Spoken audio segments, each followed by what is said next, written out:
Boy, 2024 sure was a year of sequels. I even reviewed a few myself.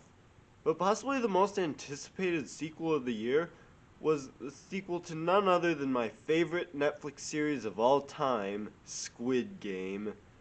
I was really excited, but a tad worried that it wouldn't be able to live up to being the masterpiece that the original Squid Game is. So, a quick spoiler warning.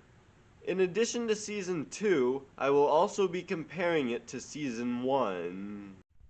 My biggest worry going into Season 2 was that it wouldn't shake up the formula in a meaningful way. But luckily, this wasn't the case. Only one of the games is the same as in the original, and the other two are completely different.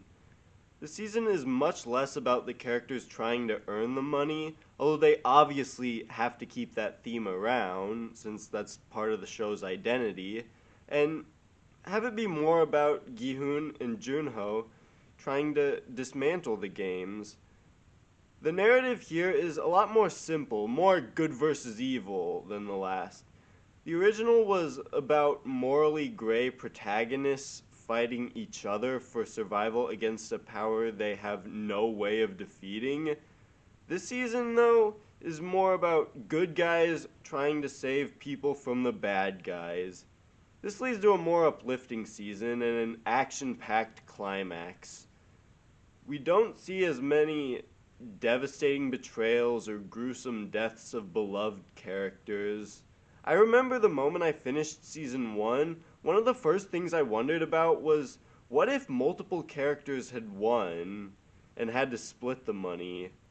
I feel like that was a missed opportunity, and it looks like Season 2 is building up to something like this, but it ends on a cliffhanger, so we're gonna have to wait till Season 3. They still don't abandon the themes that made Season 1 interesting. Remember how in Season 1 there was the option to opt out if the majority agreed? Well, here, they have that, but instead of everyone going home empty-handed, they would just split the money that was in the piggy bank. This furthers the theme of how people will resort to unethical means when desperate for money, because it basically means they're openly trying to get more people killed, rather than just wanting to finish the games to take home the money that's already in the prize pot. I was much more invested in Junho's story this time. In Season 1, I felt like his story was a bit disposable, and was more interested in the games. But here, I was a lot more invested because he has a direct tie to Gi-hoon now, as they're now working together to dismantle the games.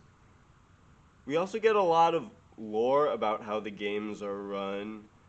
We follow this one guard who's shown to be a defector, and we're shown that at least some of the guards are in similar positions to the players.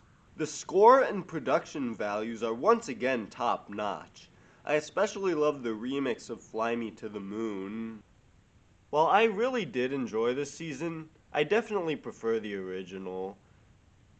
And that's because it just hit me harder in the feels.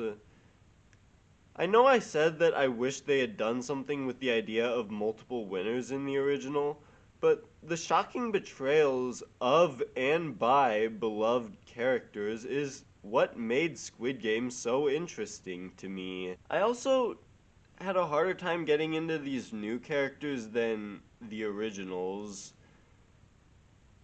While I only hated a few of them, there was too many of them to keep track of, and as a result, I couldn't really just pick a few to really be invested in. In the original, while yes, there were a lot of colorful side characters, I was mostly invested in the four main characters, Gi-hoon, Sang-woo, Ali, and Sae Byeok. And here, I don't think even the best characters have as well-defined goals or personalities as those four. I do, however, like the fact that Gi-hoon's team does build up a stronger sense of camaraderie.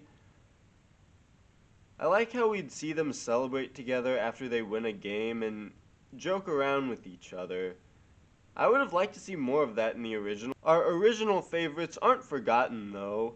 We get to see Gi-hoon trying to finish Sae Byeok's goals of rescuing her mother. Also, something I noticed that isn't really good or bad is that the way player 196 is eliminated is suspiciously similar to a scene from Jian Hao Tan's parody.